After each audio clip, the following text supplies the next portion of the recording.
Good morning, नमस्कार। मैं हूं अमित सिंह। आप देख रहे हैं टाइम्स 9 भारत। बुलेटिन में तमाम बड़ी खबरों पर बात होगी, लेकिन सबसे पहले देखते हैं टाइम्स टॉप 100 देश और दुनिया की 100 बड़ी खबरें, लेकिन फटाफट अंदाज में।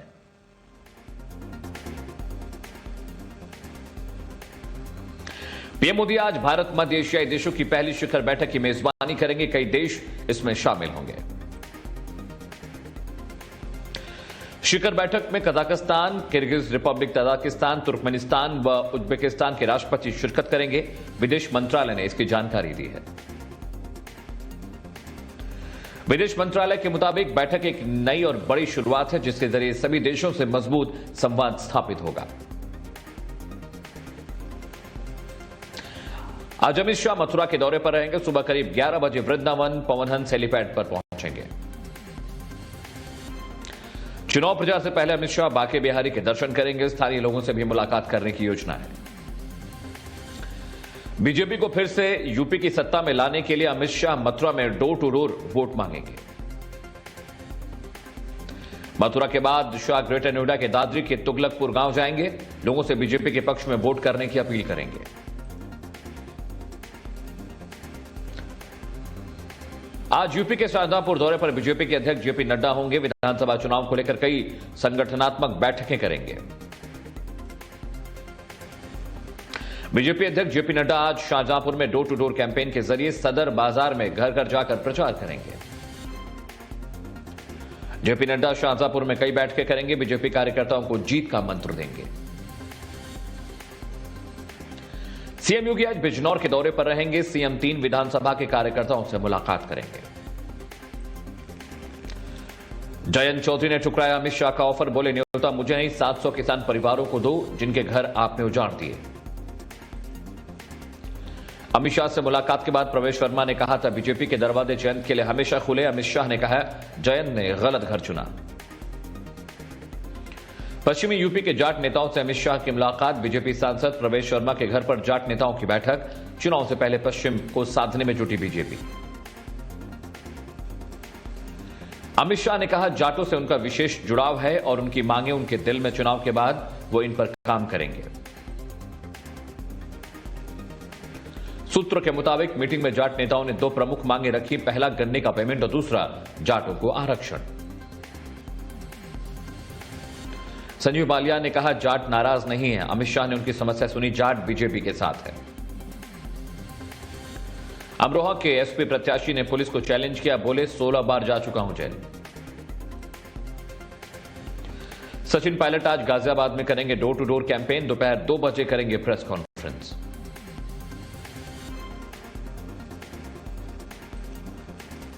सचिन पायलट आज गाजियाबाद में करेंगे door to door campaign. Congress ने यूपी के लिए 89 उम्मीदवारों की लिस्ट जारी की। बेहट से पूनम कंबोज, देवबंद से राहत खलील, बाराबंकी से गौरी यादव को टिकट। कांग्रेस की लिस्ट में प्रियंका गांधी की लड़की हूं, लड़ सकती हूं की झलक देखने को मिली। 89 प्रत्याशियों की सूची में 37 महिलाओं को जगह मिली।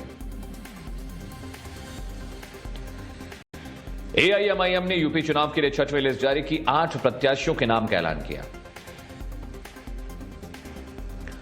आरपीएन सिंह के बीजेपी में शामिल होने के बाद डैमेज कंट्रोल में जुटी कांग्रेस। राहुल गांधी ने झारखंड प्रदेश कांग्रेस अध्यक्ष से मुलाकात की।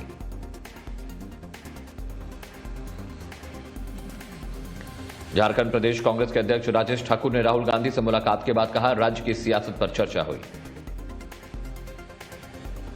राहुल गांधी आज पंजाब दौरे पर रहेंगे। गोल्डन टेंपल जाएंगे राहुल गांधी। राहुल गांधी जालंधर में वर्चुअल रैली करेंगे। कांग्रेस के पक्ष में वोट मांगेंगे।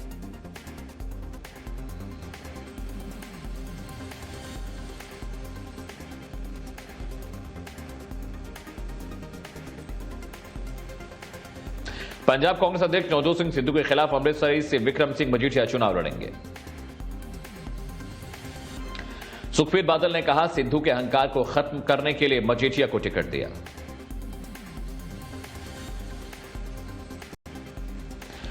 सीएम पुष्कर सिंह धामी आज नामांकन भरेंगे। धामी खटीमा सीट से चुनाव लड़ रहे हैं। उत्तराखंड चुनाव के लिए बीजेपी ने दूसरी लिस्ट जारी की। 9 उम्मीदवारों के नाम का ऐलान किया।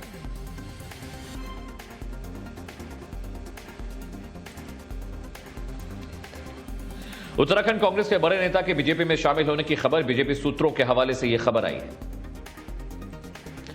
उत्तराखंड में कांग्रेस ने प्रत्याशियों की सूची जारी की, नई लिस्ट में 10 प्रत्याशियों के नाम का ऐलान। उत्तराखंड में हरीश रावत की सीट में बदलाव, हरीश रावत रामनगर की जगह लाल कुआं से चुनाव लड़ेंगे। आज उत्पल पारीकर पणजी विधानसभा सीट के लिए निर्दलीय नामांकन भरेंगे। बीजेपी नेताओं का दावा, उत्पल हाईकमान के संपर्क में है।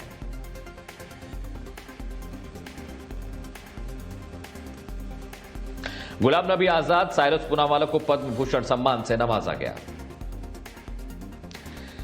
बंगाल के पूर्व सीएम के अवार्ड वापसी पर जयराम रमेश का गुलाम नबी आजाद पर तंज, कहा भट्टाचार्य गुलाम नहीं आजाद बनना चाहते हैं। प्रियंका चतुर्वेदी का जयराम रमेश पर वार, कहा राष्ट्रीय सम्मान लेने वाले को गुलाम कहना छोटी सोच दर्शाता है। यह पहली बार नहीं जब विपक्षी नेताओं के काम को सराहा जा रहा है। गुलाम नबी आजाद के समर्थकों ने जयराम रमेश की आलोचना की, भट्टाचार्य को समर्थन दिखाते हुए गुलाम नबी आजाद पर तंज किया। पूर्व केंद्रीय मंत्री आनंद शर्मा ने गुलाम नबी आजाद को बधाई दी, ट्वीट कर लिखा योग्य सम्मान के लिए बधाई। गुलाम नबी आजाद को पद्म भूषण मिलने पर कपिल सिब्बल ने कहा, देश उनके योगदान को मान्यता देता है, कांग्रेस को उनकी सेवाओं की आवश्यकता नहीं। मनीष तिवारी ने भी गुलाम नबी आजाद को बधाई दी, कहा यह एक अच्छी तरह से योग्य मान्यता है। संजय राउत का देवेंद्र फडणवीस से सवाल, कहा बाला साहेब को पद्म पुरस्कार से सम्मानित क्यों नहीं किया, सावरकर का भारत रत्न कहां है।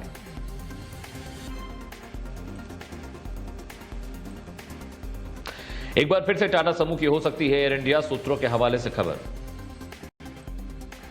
इकोनॉमिक ग्रोथ के मामले में भारत, यूएस, यूके, रूस, जापान को पीछे छोड़ सबसे आगे रहेगा। आईएमएफ की रिपोर्ट में यह दावा किया गया है। केंद्रीय मंत्री राजीव चंद्रशेखर ने ट्वीट कर कहा कि पीएम की आत्मनिर्भर पॉलिसी भारत की मजबूत आर्थिक वृद्धि को बढ़ावा दे रही है। आरआरबी परीक्षा मामले पर केंद्रीय रेलवे मंत्री अश्विन वैष्णव ने कहा, कमेटी का गठन हो गया है, छात्र ईमेल या मुलाकात कर सकते हैं, एग्जाम व्यवस्थित तरीके से हुआ। रेलवे मंत्री ने बताया 25 लाख छात्र अप्लाई करते हैं, एक लेवल पर लाना असंभव, कोशिश है एग्जाम की महत्वता खत्म न हो और छात्रों की परेशानी हल हो जाए।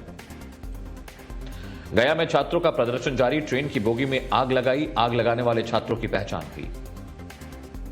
बिहार के जहानाबाद पहुंचा छात्रों का आंदोलन, जनशताब्दी एक्सप्रेस और पैसेंजर ट्रेनों का परिचालन बाधित हुआ। पटना में छात्रों को भड़काने के आरोप में कई कोचिंग संचालकों पर केस दर्ज।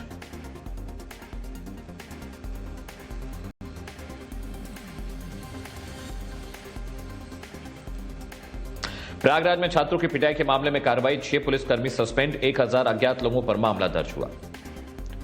मुंबई के मलाड में खेल के मैदान का नाम टीपू सुल्तान रखने पर हंगामा, बीजेपी, बजरंग दल और हिंदू संगठन प्रदर्शन कर इसका विरोध जताएंगे।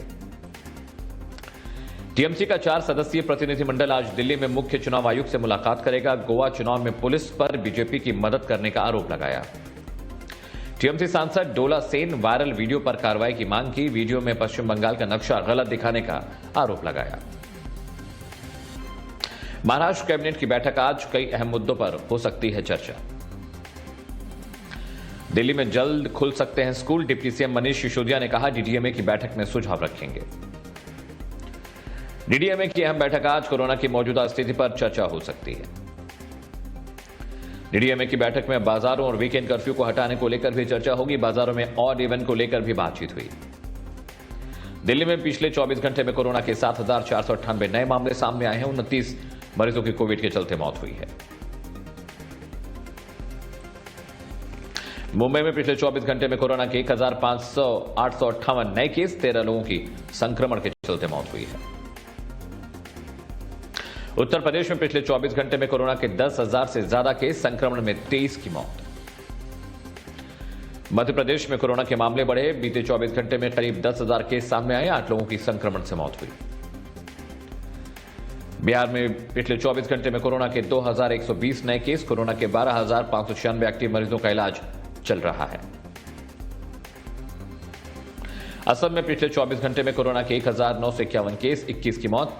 पश्चिम बंगाल में कोरोना के 4969 नए केस। केरल में पिछले 24 घंटे में कोरोना के लगभग 50,000 नए केस, 63 लोगों की संक्रमण से मौत। जम्मू कश्मीर में पिछले 24 घंटे में कोरोना के 5,606 नए केस, 8 लोगों की संक्रमण से मौत हुई। तमिलनाडु में पिछले 24 घंटे में कोरोना से 47 की मौत, 29,000 से ज्यादा नए केस। हरियाणा में पिछले 24 घंटे में कोरोना के 6,000 से ज्यादा केस, 7 की मौत। अमेरिका में बढ़ा ओमाइक्रॉन वेरिएंट का खतरा, देश में एक हफ्ते में ओमाइक्रॉन के 8 मिलियन से ज्यादा नए केस। अमेरिका में बढ़ा ओमाइक्रॉन का खतरा, इस बीच रोमानिया में 5 से 11 साल के बच्चों का टीकाकरण शुरू। रोमानिया में एक दिन में लगभग 35,000 से ज्यादा कोरोना के मामले सामने आए। डेनमार्क ने कोविड को लेकर सभी प्रतिबंधों को हटाया, देश में कोरोना के मामले में कमी को देखते हुए यह फैसला लिया गया है।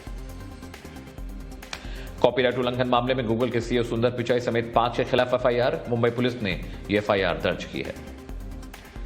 कॉपीराइट उल्लंघन मामले में गूगल का जवाब, कहा कॉपीराइट की कंपनी के नामों की लिस्ट बनाई गई है, कंपनी अपने कंटेंट को बचाने के लिए इसका इस्तेमाल यूट्यूब जैसे सोशल मीडिया पर कर सकती है। फिल्म मेकर सुनील दर्शन ने कॉपीराइट उल्लंघन का आरोप लगाया। सुनील दर्शन ने कहा, मैंने किसी को नहीं बेचे अपनी फिल्म के राइट्स। राजस्थान में रीट परीक्षा 2021 पेपर लीक मामले में राजस्थान एसओजी को बड़ी सफलता, 2 मुख्य आरोपी गिरफ्तार।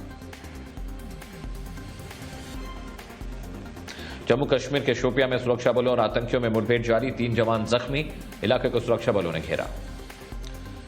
जम्मू कश्मीर प्रशासन और सेना से जुड़े लोगों के मुताबिक आतंकी बौखलाए हुए हैं, मौका मिलते ही वारदात को अंजाम देते हैं। मुंबई के बांद्रा में बड़ा हादसा, 5 मंजिला इमारत धराशायी, 4 से 5 लोगों के दबे होने की आशंका, 9 लोग जख्मी। मुंबई में 2000 के नकली नोटों का जखीरा बरामद, पुलिस ने 7 लोगों को गिरफ्तार किया। जज उत्तम आनंद हत्याकांड मामले में सीबीआई ने फिर से जांच शुरू की, सीबीआई जांच से संतुष्ट नहीं हाईकोर्ट।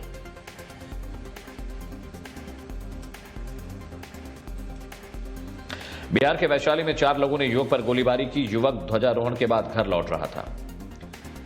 मध्य प्रदेश के रीवा में पुल के पास बम मिलने की सूचना, मौके पर बम डिस्पोजल टीम पहुंची, बम के पास से मिले पत्र में सीएम योगी के नाम का जिक्र। मुकेश अंबानी को पीछे छोड़ गौतम अडानी बने भारत के सबसे अमीर आदमी, दुनिया में उनका 11वां नंबर। यूक्रेन को लेकर अमेरिका ने अपना रुख साफ किया, विदेश मंत्री एंटनी ब्लिंकन ने कहा, यूक्रेन के मामले में रूस को किसी तरह की रियायत नहीं दी जाएगी।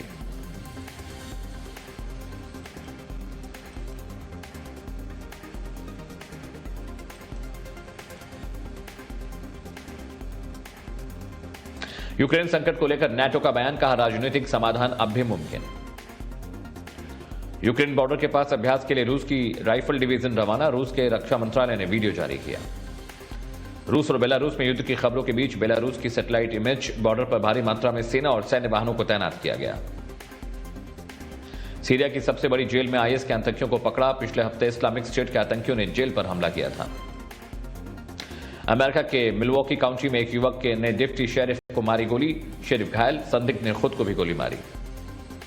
ग्रीस की राजधानी एथेंस में एक इमारत में विस्फोट, धमाके में एक बुजुर्ग समेत 3 लोग जख्मी, घायलों के अस्पताल में भर्ती कराया गया है। थाईलैंड की खाड़ी के पास एक पाइपलाइन से करीब 128 टन कच्चे तेल का रिसाव, तेल के तटों पर पहुंचने का खतरा।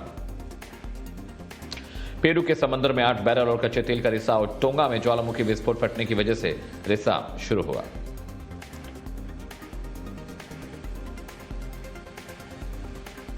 मालावी में तूफान अनाज के कारण बाढ़, देश में बाढ़ के कारण मार्केट, स्कूलों को बंद किया गया।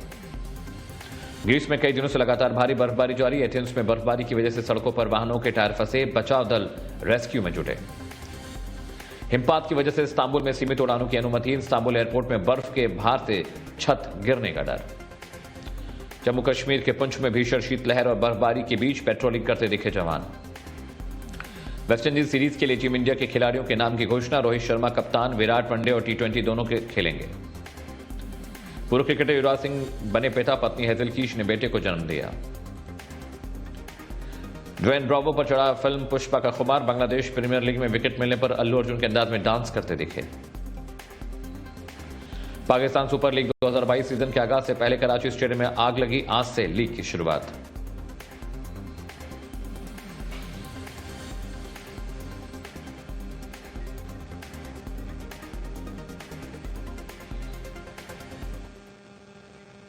और देश और दुनिया की 100 बड़ी खबरों के बाद देखते हैं कुछ और बड़ी और अहम खबरें। आज भारत मलेशिया शिखर सम्मेलन की पहली बैठक होनी है, प्रधानमंत्री मोदी इसे वर्चुअली संबोधित करेंगे। प्रधानमंत्री नरेंद्र मोदी आज भारत मध्य एशिया शिखर सम्मेलन की पहली बैठक की मेजबानी करेंगे। यह बैठक वर्चुअल माध्यम से होगी, जिसमें कजाकिस्तान, ताजिकिस्तान, किर्गिज गणराज्य, तुर्कमेनिस्तान और उज्बेकिस्तान के राष्ट्रपति हिस्सा लेंगे। यह बैठक एक नई और बड़ी शुरुआत है, जिसके जरिए सदस्य देशों के बीच मजबूत संवाद स्थापित करने की पहल होगी। भारत और मध्य एशियाई देशों के बीच पहली बार इस तरह की बैठक आयोजित हो रही है। प्रधानमंत्री नरेंद्र मोदी अब तक सभी मध्य एशियाई देशों की ऐतिहासिक यात्रा कर चुके हैं। इन देशों के नेताओं के साथ द्विपक्षीय और बहुपक्षीय मंचों पर कई समझौते भी हुए हैं। विदेश मंत्रालय ने प्रधानमंत्री की इस वर्चुअल बैठक को सकारात्मक पहल बताया है और कहा है कि भारत मध्य एशिया शिखर सम्मेलन के दौरान उम्मीद है सदस्य देश के नेता भारत मध्य एशिया संबंधों को नई ऊंचाइयों पर ले जाने के लिए कदमों पर चर्चा करेंगे। क्षेत्रीय और अंतर्राष्ट्रीय मुद्दे, कोरोना महामारी, कारोबार को बढ़ाने, शांति और सुरक्षा पर चर्चा होगी।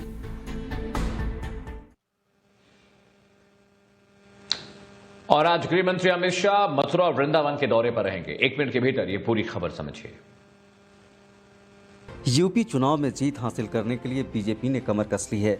बीजेपी के दिग्गज लगातार जनसंपर्क कर रहे हैं। मतदाताओं को सरकार की नीतियों और कामों को बताकर बीजेपी के पक्ष में वोट देने की अपील कर रहे हैं।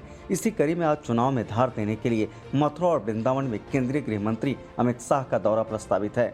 अमित शाह पहले बांके बिहारी मंदिर में मत्था टेकेंगे, फिर घर घर जाकर बीजेपी प्रत्याशी के लिए वोट मांगेंगे, समाज के सम्मानित लोगों से संवाद करेंगे। इसके बाद अमित शाह ग्रेटर नोएडा के दादरी के तुगलपुर गांव आएंगे और यहां पर भी घर घर संपर्क अभियान के जरिए जनता से वोट मांगेंगे। वहीं बीजेपी के प्रदेश अध्यक्ष स्वतंत्र देव सिंह और राष्ट्रीय प्रवक्ता संबित पात्रा मेरठ में जनसंपर्क करेंगे। पश्चिमी यूपी में पहले चरण में मतदान है, लिहाजा बीजेपी दूसरे दलों से मतदान से पहले प्रचार में ही आगे निकलना चाहती है। विपक्ष को शिकस्त देने के लिए बीजेपी के सभी स्टार प्रचारक और दिग्गज चेहरे चुनावी रण में मतदाताओं को अपने पक्ष में एकजुट करने के लिए पसीना बहा रहे हैं। चुनाव आयोग ने कोरोना महामारी को लेकर रैलियों पर रोक लगा रखी है, लिहाजा हर घर तक पहुंचने की नेताओं की कोशिश जारी है। और यूपी के मुख्यमंत्री योगी आदित्यनाथ आज बिजनौर में रहेंगे, प्रत्याशियों से मुलाकात करेंगे और उन्हें जीत का मंत्र देंगे। पूरी खबर 1 मिनट के भीतर समझिए। यूपी के चुनावी रण में दोबारा सत्ता पर काबिज होने के लिए सीएम योगी एक्शन में हैं। राज्य में ताबड़तोड़ दौरे कर रहे हैं, जनसंपर्क कर रहे हैं, सरकार के कामकाज को जनता को बता रहे हैं, बीजेपी प्रत्याशी के पक्ष में वोट देने की अपील कर रहे हैं, विरोधियों पर निशाना साध रहे हैं, सबका साथ, सबका विकास और सबका प्रयास की बात कर रहे हैं। इसी कड़ी में आज योगी बिजनौर के दौरे पर हैं। जिले के 3 अलग अलग विधानसभा क्षेत्रों बिजनौर सदर, नजीमाबाद और धामपुर में सीएम का कार्यक्रम प्रस्तावित है। यहाँ सीएम योगी विधानसभा चुनाव में जीत हासिल करने के लिए कार्यकर्ताओं, नेताओं और प्रत्याशियों के साथ मीटिंग करेंगे, चुनावी रणनीति पर मंथन करेंगे, पार्टी के नेताओं और प्रत्याशियों को जीत का मंत्र देंगे। बिजनौर जिले में 8 विधानसभा सीटें हैं। नजीमाबाद, नगीना, बरहापुर, धामपुर, नेहतौर, बिजनौर, चंदपुर और नूरपुर सीट इनमें शामिल है। जिले की सभी विधानसभा सीटों पर दूसरे चरण में यानी 14 फरवरी को वोटिंग है, जिसके परिणाम 10 मार्च को आएंगे। चुनाव में जीत हासिल करने के लिए सभी पार्टियों ने कमर कस ली है। जनसंवाद जारी है, रैलियों पर रोक है तो नेताजी घर घर दस्तक दे रहे हैं, चुनावी वादे कर रहे हैं, दावे कर रहे हैं।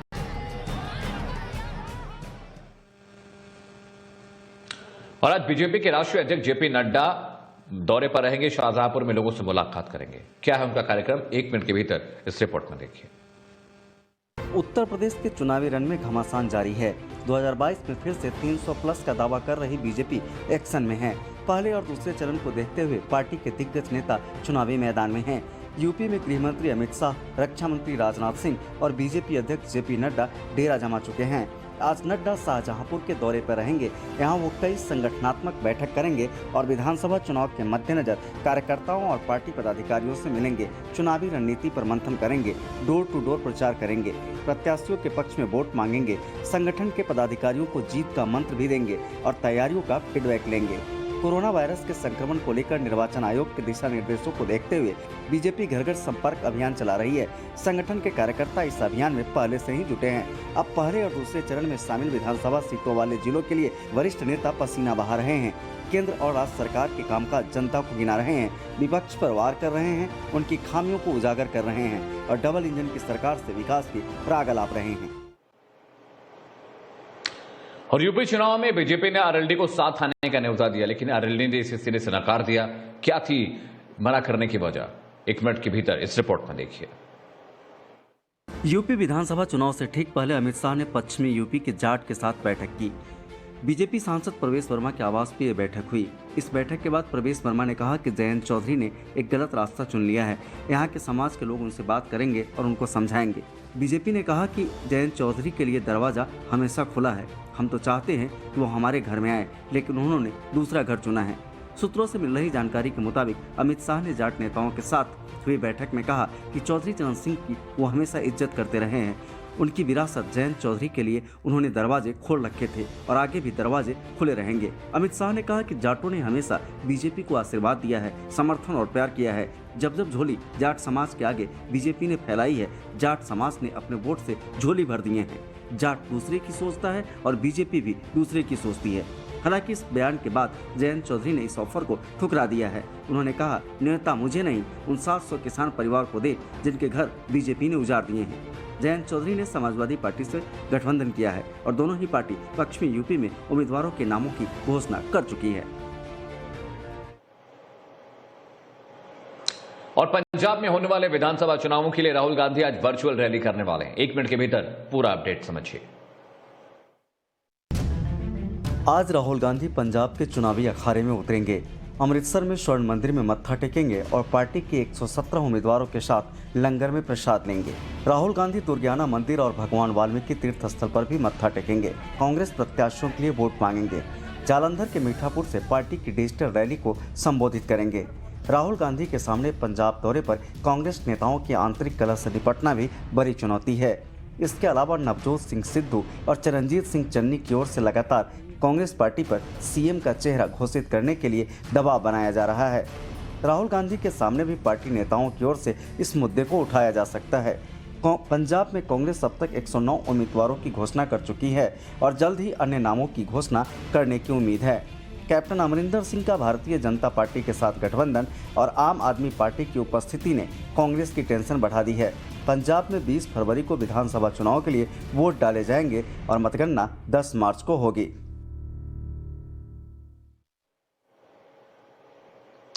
और छात्रों के हंगामे के बाद आरआरबी ने परीक्षा को स्थगित करने का फैसला किया है। पूरी खबर 1 मिनट के भीतर इस रिपोर्ट में देखिए। रेलवे की भर्ती परीक्षा को लेकर छात्रों का आंदोलन बिहार के बाद अब यूपी में भी फैल गया है और ये लगातार उग्र होता जा रहा है। प्रयागराज में छात्रों की पिटाई मामले में 6 पुलिसकर्मी सस्पेंड हो गए हैं, जबकि 1000 अज्ञात प्रदर्शनकारी पर मुकदमा दर्ज हुआ है। रेलवे अभ्यर्थियों के हंगामे की जांच अब मशहूर खान सर तक पहुंच गई है। इस मामले में खान सर के ऊपर एक FIR लॉन्च की गई है। खान सर के ऊपर ये FIR पत्रकार नगर थाने में दर्ज की गई है। खान सर पर आरोप है कि उन्होंने छात्रों को उकसाया और आंदोलन के लिए प्रेरित किया। 24 जनवरी को पटना के राजेंद्र नगर टर्मिनल पर छात्रों ने जोरदार हंगामा किया था। इसी की पड़ताल में कई छात्रों को हिरासत में भी लिया गया था। पुलिस के सामने इनके दिए बयान के आधार पर खान सर और दूसरे कोचिंग संस्थान चलाने वालों पर मुकदमा दर्ज किया गया है। उधर रेलवे ने इन परीक्षाओं पर फिलहाल रोक लगा दी है और मामले में छात्रों की शिकायतों की जाँच के लिए एक समिति का गठन किया है। ये समिति रेलवे भर्ती बोर्ड की ओर से आयोजित परीक्षा में सफल और असफल होने वाले परीक्षार्थियों की शिकायतों की जांच करेगी। ये समिति देश के अलग अलग हिस्सों में जाएगी और छात्रों की शिकायतें सुनेगी। समिति 4 मार्च तक रेल मंत्रालय को अपनी रिपोर्ट सौंपेगी। और शोपियां में सुरक्षा बलों और आतंकी के बीच अभी भी मुठभेड़ जारी है। क्या है ताजा अपडेट, इस रिपोर्ट में देखिए। जम्मू कश्मीर के शोपियां जिले के चेक नौगाम में सुरक्षा बलों और आतंकियों के बीच मुठभेड़ जारी है। इस मुठभेड़ में आतंकियों से लोहा लेते हुए अब तक सुरक्षा बलों के 3 जवान जख्मी हो गए हैं। सुरक्षा बलों ने इलाके को घेर लिया है। स्थानीय लोगों को इलाके से सुरक्षित बाहर निकाल लिया गया है। गणतंत्र दिवस के मौके पर भी आतंकी अपनी कायराना करतूत से बाज नहीं आ रहे हैं। इससे पहले शनिवार को शोपियां में सुरक्षा बलों को बड़ी सफलता मिली थी। सुरक्षा बलों ने 2 आतंकवादियों को ढेर कर दिया था। बताया जा रहा है कि मारे गए आतंकवादी TRF लश्कर तैयबा से ताल्लुक रखते थे। मुठभेड़ की जगह से भारी मात्रा में हथियार और गोला बारूद की बरामदगी हुई थी। जम्मू कश्मीर में आतंक के खात्मे के लिए सुरक्षा बल लगातार ऑपरेशन ऑल आउट चला रहे हैं। आतंकियों को ढूंढ कर उनका सफाया किया जा रहा है। यही कारण है कि घाटी में लगातार आतंकियों और उनसे जुड़े लोगों की संख्या में कमी आ रही है। जम्मू कश्मीर प्रशासन और सेना से जुड़े लोगों का कहना है कि आतंक परवार से आतंकी बौखलाए हुए हैं और इसी वजह से घात लगाकर मौका मिलते ही वारदात को अंजाम देते हैं। लेकिन हिंद की सेना पूरी तरह तैयार है। कश्मीर में पूरी तरह से अमन चैन की वापसी को लाकर रहेंगे। और देश में कोविड के मामले लगातार बढ़ते जा रहे, संक्रमण का खतरा लगातार तेजी से आगे भाग रहा है। पूरी खबर देखिए। देश में जानलेवा कोरोना वायरस का संक्रमण थमने का नाम नहीं ले रहा। पिछले 24 घंटों में कोरोना वायरस के 2,85,914 नए केस सामने आए हैं और 665 लोगों की मौत हो गई है।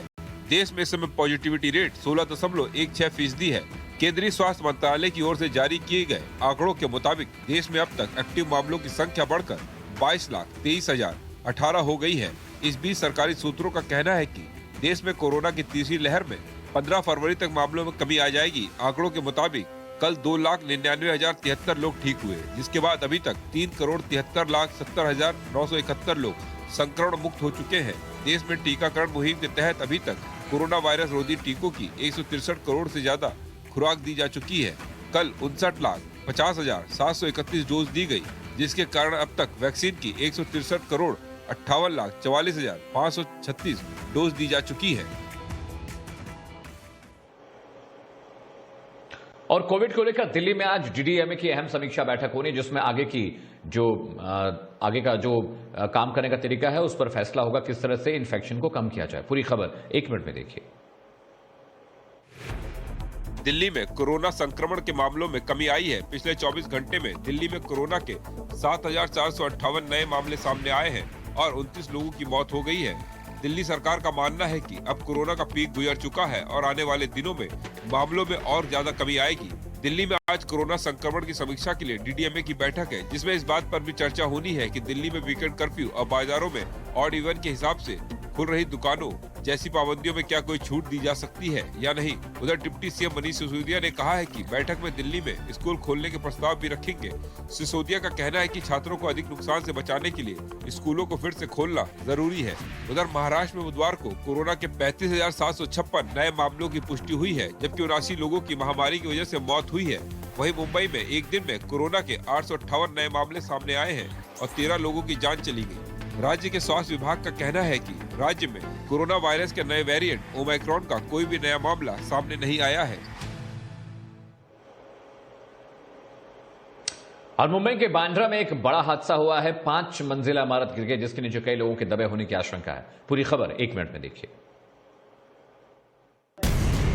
मुंबई के बांद्रा इलाके में भीषण हादसा हो गया। एक 5 मंजिला इमारत ताश की पत्तों की तरह भरभरा कर गिर गई, जिसके मलबे में कई लोग फंस गए। मलबे में फंसी 3 महिलाओं समेत 6 लोगों को रेस्क्यू कर तुरंत निकाला गया और उन्हें इलाज के लिए अस्पताल में भर्ती कराया गया है, जबकि कई लोगों के अभी भी फंसे होने की आशंका जताई जा रही है। राहत और बचाव का काम लगातार जारी है। आधा दर्जन एम्बुलेंस, 5 दमकल गाड़ियां और बचाव वैन राहत के काम में जुटी है। बीएमसी के अधिकारी और कर्मचारी भी राहत के काम में लगे हुए हैं। इससे पहले मंगलवार को मलाड में एक 3 मंजिला इमारत गिर गई थी, जिसमें 3 लोग दब गए थे, जिन्हें दमकल विभाग के कर्मचारियों और अधिकारियों ने रेस्क्यू कर बाहर निकाला था। तो वहीं रविवार को कुर्ला पश्चिम इलाके में एक घर गिरने से एक शख्स की मौत हो गई थी। बीते दिनों मुंबई के ही तारदेव इलाके में कमला बिल्डिंग में आग लगने के कारण कई लोगों की मौत हो गई थी। कलावा देवी इलाके में एक 4 मंजिला इमारत गिर गई थी। इस हादसे में मलबे में दबने के बाद 61 साल की एक व्यक्ति की मौत हो गई थी। वहीं बीते साल 2021 में जून महीने में मुंबई के ही मलाड वेस्ट में इमारत गिरने से 11 से ज्यादा लोगों की जान चली गई थी। आप देख रहे हैं टाइम्स नाउ नव भारत। मैं हूं अमित सिंह। अब वक्त हो चला है बुलेटिन में सुपर 30 का। सुपर 30 में सबसे पहले देखिए राजनीति से जुड़ी खबरें। यूपी चुनाव में जीत हासिल करने के लिए बीजेपी ने कमर कस ली है। बीजेपी के दिग्गज लगातार जनसंपर्क कर रहे हैं। मतदाताओं को सरकार की नीतियों और कामों को बताकर बीजेपी के पक्ष में वोट देने की अपील कर रहे हैं। इसी कड़ी में आज चुनाव में धार देने के लिए मथुरा और वृंदावन में केंद्रीय गृह मंत्री अमित शाह का दौरा प्रस्तावित है। अमित शाह पहले बांके बिहारी मंदिर में मत्था टेकेंगे, फिर घर घर जाकर बीजेपी प्रत्याशी के लिए वोट मांगेंगे, समाज के सम्मानित लोगों से संवाद करेंगे। इसके बाद अमित शाह ग्रेटर नोएडा के दादरी के तुगलपुर गांव आएंगे और यहां पर भी घर घर संपर्क अभियान के जरिए जनता से वोट मांगेंगे। यूपी के चुनावी रण में दोबारा सत्ता पर काबिज होने के लिए सीएम योगी एक्शन में हैं। राज्य में ताबड़तोड़ दौरे कर रहे हैं, जनसंपर्क कर रहे हैं, सरकार के कामकाज को जनता को बता रहे हैं, बीजेपी प्रत्याशी के पक्ष में वोट देने की अपील कर रहे हैं, विरोधियों पर निशाना साध रहे हैं, सबका साथ, सबका विकास और सबका प्रयास की बात कर रहे हैं। इसी कड़ी में आज योगी बिजनौर के दौरे पर हैं। जिले के 3 अलग अलग विधानसभा क्षेत्रों बिजनौर सदर, नजीमाबाद और धामपुर में सीएम का कार्यक्रम प्रस्तावित है। यहाँ सीएम योगी विधानसभा चुनाव में जीत हासिल करने के लिए कार्यकर्ताओं, नेताओं और प्रत्याशियों के साथ मीटिंग करेंगे। उत्तर प्रदेश के चुनावी रण में घमासान जारी है। 2022 में फिर से 300 प्लस का दावा कर रही बीजेपी एक्शन में है। पहले और दूसरे चरण को देखते हुए पार्टी के दिग्गज नेता चुनावी मैदान में हैं। यूपी में गृह मंत्री अमित शाह, रक्षा मंत्री राजनाथ सिंह और बीजेपी अध्यक्ष जेपी नड्डा डेरा जमा चुके हैं। आज नड्डा शाहजहांपुर के दौरे पर रहेंगे। यहाँ वो कई संगठनात्मक बैठक करेंगे और विधानसभा चुनाव के मद्देनजर कार्यकर्ताओं और पार्टी पदाधिकारियों से मिलेंगे। चुनावी रणनीति पर मंथन करेंगे। डोर टू डोर प्रचार करेंगे। प्रत्याशियों के पक्ष में वोट मांगेंगे। संगठन के पदाधिकारियों को जीत का मंत्र भी देंगे। यूपी विधानसभा चुनाव से ठीक पहले अमित शाह ने पश्चिमी यूपी के जाट के साथ बैठक की। बीजेपी सांसद प्रवेश वर्मा के आवास पर यह बैठक हुई। इस बैठक के बाद प्रवेश वर्मा ने कहा कि जयंत चौधरी ने एक गलत रास्ता चुन लिया है। यहाँ के समाज के लोग उनसे बात करेंगे और उनको समझाएंगे। बीजेपी ने कहा कि जयंत चौधरी के लिए दरवाजा हमेशा खुला है। हम तो चाहते हैं कि वो हमारे घर में आए, लेकिन उन्होंने दूसरा घर चुना है। सूत्रों से मिल रही जानकारी के मुताबिक अमित शाह ने जाट नेताओं के साथ हुई बैठक में कहा कि चौधरी चरण सिंह की वो हमेशा इज्जत करते रहे हैं। उनकी विरासत जयंत चौधरी के लिए उन्होंने दरवाजे खोल रखे थे और आगे भी दरवाजे खुले रहेंगे। अमित शाह ने कहा कि जाटों ने हमेशा बीजेपी को आशीर्वाद दिया है, समर्थन और प्यार किया है। जब जब झोली जाट समाज के आगे बीजेपी ने फैलाई है, जाट समाज ने अपने वोट से झोली भर दिए हैं। जाट दूसरे की सोचता है और बीजेपी भी दूसरे की सोचती है। हालांकि इस बयान के बाद जयंत चौधरी ने इस ऑफर को ठुकरा दिया है। उन्होंने कहा, न्योता मुझे नहीं, उन 700 किसान परिवार को दे जिनके घर बीजेपी ने उजाड़ दिए हैं। जयंत चौधरी ने समाजवादी पार्टी से गठबंधन किया है और दोनों ही पार्टी पश्चिमी यूपी में उम्मीदवारों के नामों की घोषणा कर चुकी है। भारतीय जनता पार्टी ने उत्तराखंड विधानसभा चुनाव के लिए बुधवार को 9 उम्मीदवारों की अपनी दूसरी सूची जारी कर दी। पार्टी ने पूर्व मुख्यमंत्री भुवन चंद खंडूरी की बेटी ऋतु को कोटद्वार से उम्मीद बनाया है। बीजेपी ने 2017 के चुनाव में कोटद्वार से जीत दर्ज की थी। हरक सिंह रावत ने यहां से चुनाव जीता था। ऋतु खंडूरी ने पिछले चुनाव में यमकेश्वर से जीत दर्ज की थी। जिन 2 सीटों पर बीजेपी ने अपने उम्मीदवारों के नामों की घोषणा नहीं की है, उनमें डोईवाला और टिहरी सीट भी शामिल है। पूर्व मुख्यमंत्री त्रिवेंद्र सिंह रावत वर्तमान विधानसभा में डोईवाला सीट का प्रतिनिधित्व करते हैं। मुंबई के मलाड में एक खेल के मैदान का नाम टीपू सुल्तान रखने पर कल दिन भर मलाड इलाके में हंगामा बरपा रहा। बीजेपी, बजरंग दल और हिंदू संगठनों ने इस नाम का विरोध करते हुए भारी तादाद में मलाड चौराहे पर विरोध प्रदर्शन किया। मुंबई पुलिस के जवानों ने हटाने की कोशिश की, थोड़ा बल प्रयोग किया और बीजेपी के कई कार्यकर्ताओं को हिरासत में भी लिया। महाराष्ट्र सरकार के पालक मंत्री अशरफ शेख ने अपने इलाके में एक खेल के मैदान का जीर्णोद्धार करवाया और उसका नाम रखा गया टीपू सुल्तान। बीजेपी इस मैदान के नाम को लेकर लगातार विरोध कर रही है। और सुपर 30 में अब देखिए राष्ट्रीय खबरें। प्रधानमंत्री नरेंद्र मोदी आज भारत मध्य एशिया शिखर सम्मेलन की पहली बैठक की मेजबानी करेंगे। यह बैठक वर्चुअल माध्यम से होगी, जिसमें कजाकिस्तान, ताजिकिस्तान, किर्गिज गणराज्य, तुर्कमेनिस्तान और उज्बेकिस्तान के राष्ट्रपति हिस्सा लेंगे। यह बैठक एक नई और बड़ी शुरुआत है, जिसके जरिए सदस्य देशों के बीच मजबूत संवाद स्थापित करने की पहल होगी। भारत और मध्य एशियाई देशों के बीच पहली बार इस तरह की बैठक आयोजित हो रही है। प्रधानमंत्री नरेंद्र मोदी अब तक सभी मध्य एशियाई देशों की ऐतिहासिक यात्रा कर चुके हैं। इन देशों के नेताओं के साथ द्विपक्षीय और बहुपक्षीय मंचों पर कई समझौते भी हुए हैं। रेलवे की भर्ती परीक्षा को लेकर छात्रों का आंदोलन बिहार के बाद यूपी में भी फैल गया है और लगातार उग्र होता जा रहा है। इसे देखते हुए रेलवे मंत्रालय ने इन परीक्षाओं पर फिलहाल रोक लगा दी है और मामले में छात्रों की शिकायतों की जांच के लिए एक समिति का गठन कर दिया गया है। ये समिति रेलवे भर्ती बोर्ड की ओर से आयोजित परीक्षाओं में सफल और असफल होने वाले परीक्षार्थियों की शिकायतों की जांच करेगी। ये समिति देश के अलग अलग हिस्सों में जाएगी और छात्रों की शिकायतें सुनेगी। समिति 4 मार्च तक रेल मंत्रालय को अपनी रिपोर्ट सौंपेगी। रेलवे अभ्यर्थियों के हंगामे की आंच अब मशहूर खान सर तक पहुंच रही है।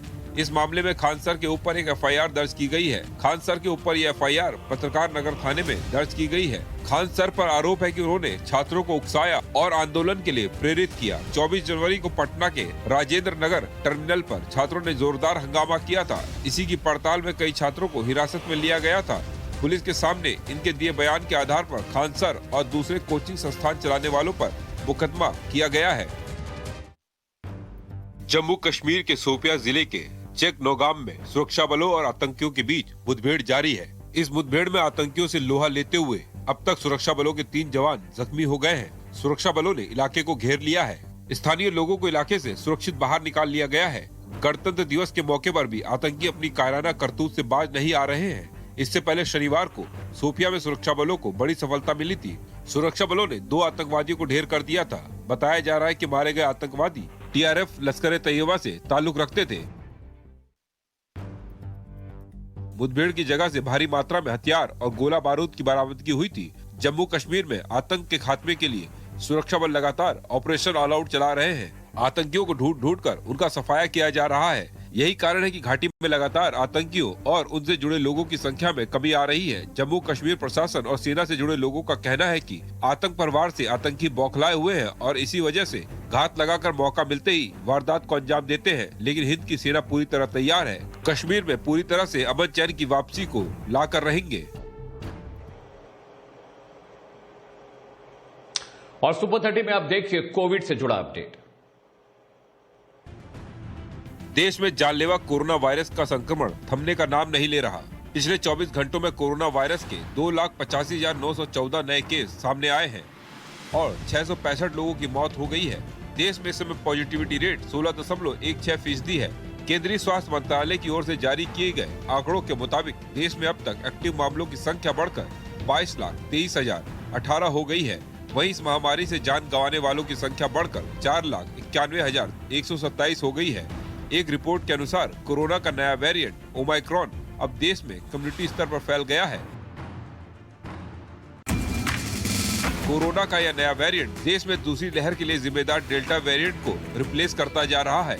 इस बीच सरकारी सूत्रों का कहना है कि देश में कोरोना की तीसरी लहर में 15 फरवरी तक मामलों में कमी आ जाएगी। आंकड़ों के मुताबिक कल 2,99,073 लोग ठीक हुए, जिसके बाद अभी तक 3,73,70,971 लोग संक्रमण मुक्त हो चुके हैं।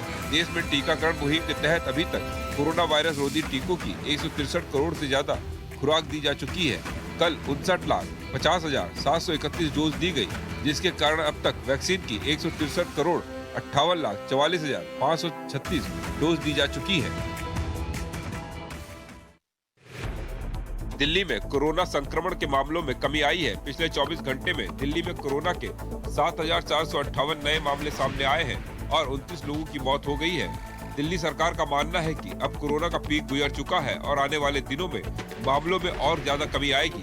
दिल्ली में आज कोरोना संक्रमण की समीक्षा के लिए DDMA की बैठक है, जिसमें इस बात पर भी चर्चा होनी है कि दिल्ली में वीकेंड कर्फ्यू और बाजारों में ऑड इवन के हिसाब से खुल रही दुकानों जैसी पाबंदियों में क्या कोई छूट दी जा सकती है या नहीं। उधर डिप्टी CM मनीष सिसोदिया ने कहा है कि बैठक में दिल्ली में स्कूल खोलने के प्रस्ताव भी रखेंगे।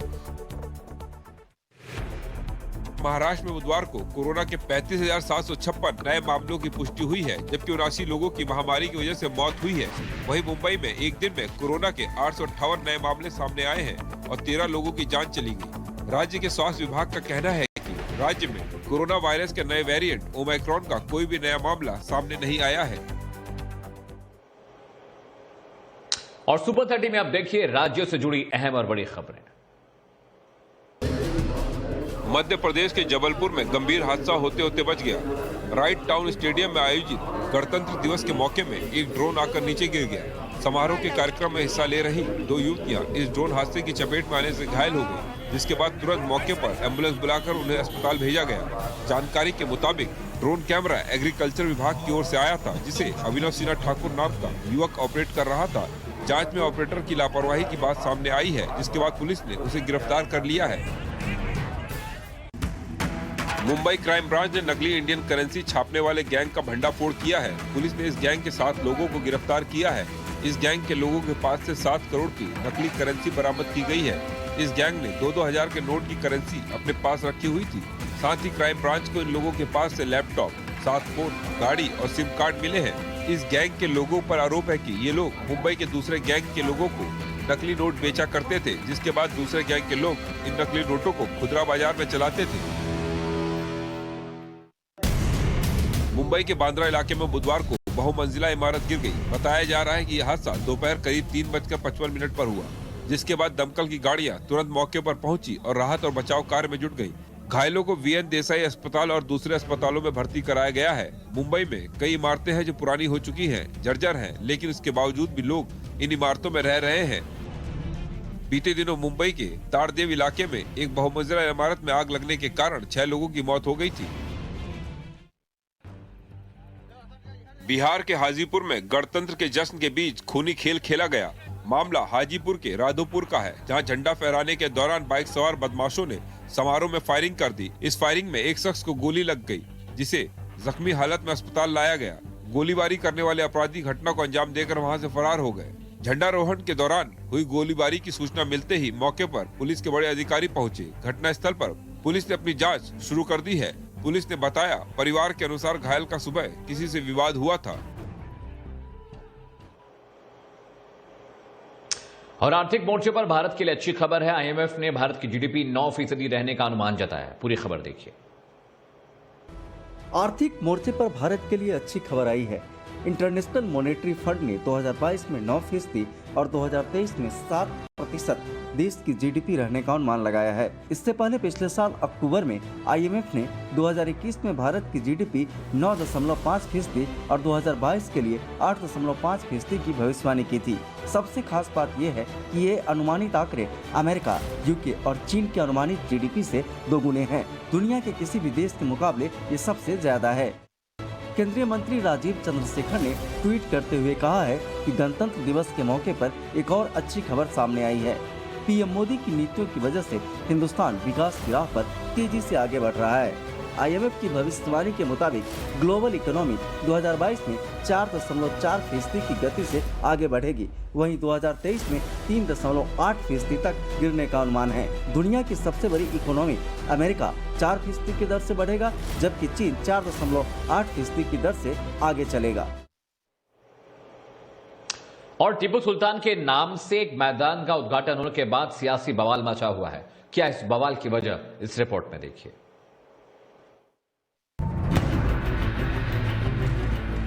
गणतंत्र दिवस के मौके पर मुंबई में टीपू सुल्तान के नाम पर संग्राम छिड़ गया। महाराष्ट्र के कैबिनेट मंत्री असलम शेख ने टीपू सुल्तान के नाम पर मलाड में एक मैदान का उद्घाटन किया, तो मैदान के बाहर इस फैसले के विरोध में वीएचपी और बजरंग दल ने जमकर प्रदर्शन किया, नारेबाजी की और फिर पुलिस ने इनकी गिरफ्तारियां भी की।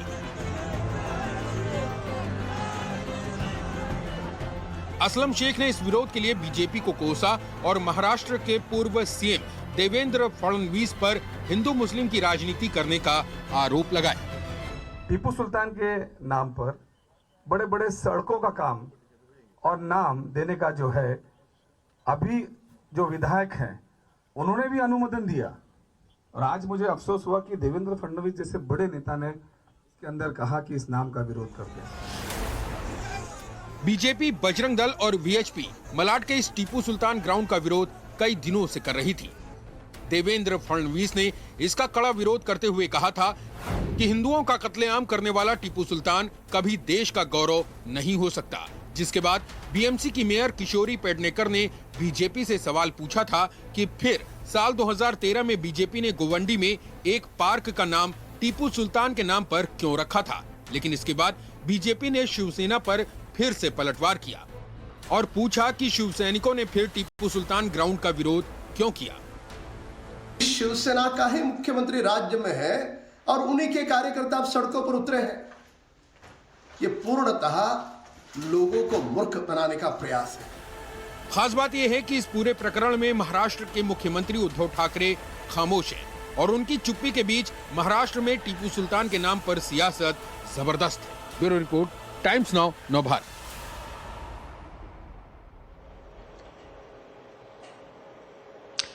गणतंत्र दिवस के मौके पर वैसे तो जनता ने बहुत सारी अद्भुत तस्वीरें देखी, लेकिन एक खास तस्वीर थी जिस ओर सबका ध्यान गया। इस बार प्रधानमंत्री नरेंद्र मोदी एक खास तरह की टोपी पहन कर आए थे और ये टोपी पहनने के बाद उन्होंने उत्तराखंड को एक बड़ा संदेश दिया है। पूरी खबर देखिए।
उत्तराखंड की स्टेट कैप थी।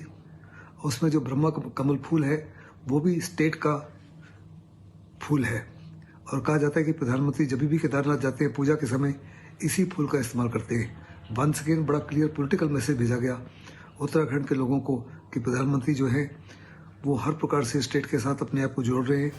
पीएम मोदी की टोपी पर न सिर्फ ब्रह्म कमल का निशान बना था, बल्कि इसमें 4 रंगों की एक पट्टी भी बनी नजर आई, जो धरती, आकाश, जीवन और प्रकृति के सामंजस्य का संदेश देती है। इसके साथ ही पीएम गले में चेक वाला मणिपुरी स्टॉल भी पहने हुए थे।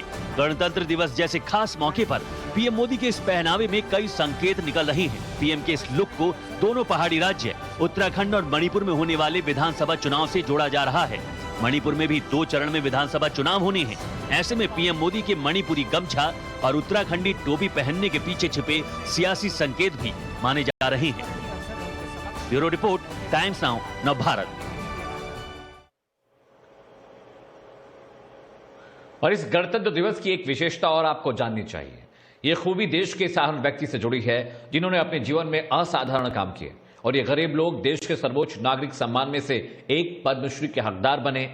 गणतंत्र दिवस की पूर्व संध्या पर 1-2 नहीं बल्कि 107 लोगों को पद्मश्री के लिए चुना गया, जिनमें से गरीब तबके से आने वाले ऐसे कुछ पद्मश्री पुरस्कार विजेताओं की हौसले वाली कहानी टाइम्स नाउ नवभारत खास तौर से आपके लिए लेकर आए। देखिए हमारी यह रिपोर्ट।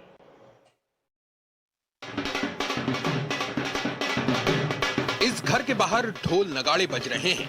मध्य प्रदेश का ये परिवार खुशी से झूम उठा है। हर एक चेहरे पर खास किस्म की रौनक है और इस जश्न की सबसे बड़ी वजह है ये गरीब महिला है, जिसकी अनूठी उपलब्धि पर आज पूरे परिवार का सीना गर्व से चौड़ा हो गया है। जानते हैं ये महिला कौन है? ये है दुर्गाबाई, मध्य प्रदेश की आन बान शान और मध्य प्रदेश की गुम होती आदिवासी कलाकृति को जिंदा करने वाली महान कलाकार, जिन्हें इस बार देश के सर्वोच्च नागरिक सम्मानों में से एक पद्मश्री से नवाजे जाने की घोषणा की गई है। अपने शब्दों में बयान नहीं कर सकता, एक खुशी बहुत ही ज्यादा है। दुर्गाबाई मूलतः डिंडोरी जिले की रहने वाली हैं। बचपन से ठिगना और मिट्टी से कलाकृति बनाती हैं। शुरुआत में इस कला से वो 4 पैसे कमाकर गरीबी में जैसे तैसे गुजारा करती रही, लेकिन समय बीतने के साथ ही उनकी इस कला को विशेष पहचान मिली। दुर्गाबाई ने इसके बाद डॉक्टर भीमराव अंबेडकर की जीवनी को पेंटिंग के माध्यम से जीवंत किया। दुर्गाबाई की ये कहानी 11 अलग अलग भाषाओं में प्रकाशित हुई और आज इस हुनर को पद्मश्री मिलने के ऐलान के बाद उनके सपनों ने एक नई उड़ान भरी।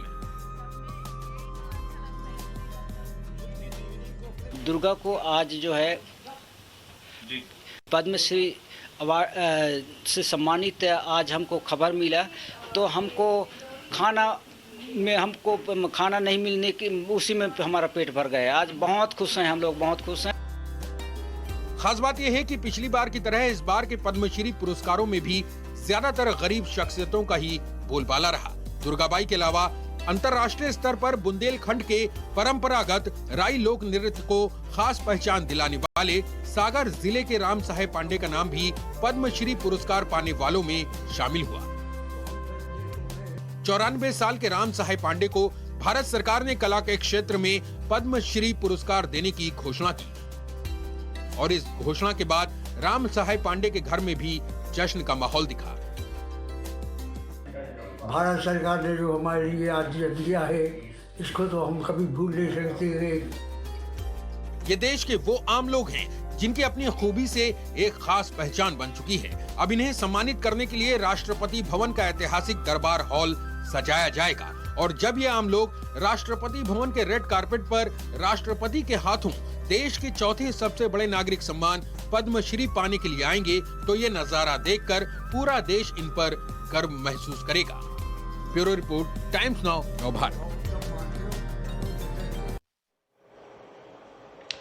और पद्म सम्मान मिलना हर भारतीय का सपना होता है, लेकिन इस सम्मान की अहमियत तब और बढ़ जाती है जब यह पुरस्कार उन लोगों को मिलता है जो चुपचाप देश और समाज की सेवा में जुटे रहते हैं और बगैर शोर किए अथक परिश्रम से देश का नाम ऊंचा करते हैं। ऐसे कुछ और पद्मश्री से सम्मानित लोगों के बारे में आपको बताते हैं। बिंदिया है लाल और कपोल ज्यों गुलाल, रेख काजर की कारी हुरियारी जैसी हो गई।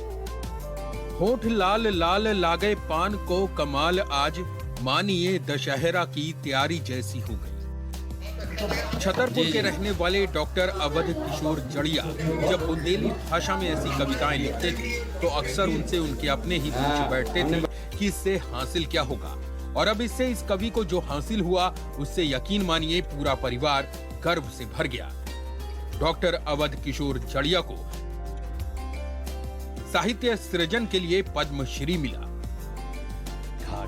73वें गणतंत्र दिवस की पूर्व संध्या पर देश के सर्वोच्च नागरिक सम्मानों की घोषणा की गई थी। इनमें 107 शख्सियतों को पद्मश्री पुरस्कार दिए जाने का ऐलान हुआ था, जिनमें कवि किशोर जड़िया के अलावा गुजरात के जाने माने डॉक्टर जे.एम. व्यास का नाम भी शामिल है। Doctor J M. Vyas national forensic science university के कुलपति हैं। फॉरेंसिक इन्वेस्टिगेशन के लिए न सिर्फ अपने देश में बल्कि विदेशों में भी जाना पहचाना नाम है, जिन्होंने चंद रोज पहले कहा था कि अपराध का पता लगाने के साथ साथ अपराध की रोकथाम में भी फॉरेंसिक साइंस बहुत उपयोगी है। और इनकी इसी उपलब्धि को अब पद्मश्री से नवाजे जाने की तैयारी है। मेरे लिए ही नहीं पर पूरी समग्र फॉरेंसिक परिवार के लिए ये बहुत बड़ी बात है, और इसका ये होगा कि फॉरेंसिक क्षेत्र में काम करने वाले लोगों को एक इंस्पिरेशन मिलेगा। देश में पद्म पुरस्कार दिए जाने की शुरुआत साल 1954 से हुई थी। पद्म विभूषण असाधारण एवं विशिष्ट सेवा के लिए, पद्म भूषण उच्च कोटि की विशिष्ट सेवा के लिए और पद्मश्री विशिष्ट सेवा के लिए दिए जाते हैं। और इन पुरस्कारों को पाना हर भारतीय का सपना होता है। इसमें चार चांद तब और लग जाता है जब ये पुरस्कार ऐसे लोगों को मिलते हैं जो इस देश के आम नागरिक होते हैं और आम रहते हुए वो देश की ख्याति बढ़ाने वाला काम करते हैं। Bureau report, times now, Navbharat. और यहाँ रुकेंगे एक छोटे से ब्रेक के लिए, लेकिन टाइम्स नाउ नवभारत पर खबरों का सिलसिला लगातार जारी। जल्द लौटते हैं, साथ रहिए।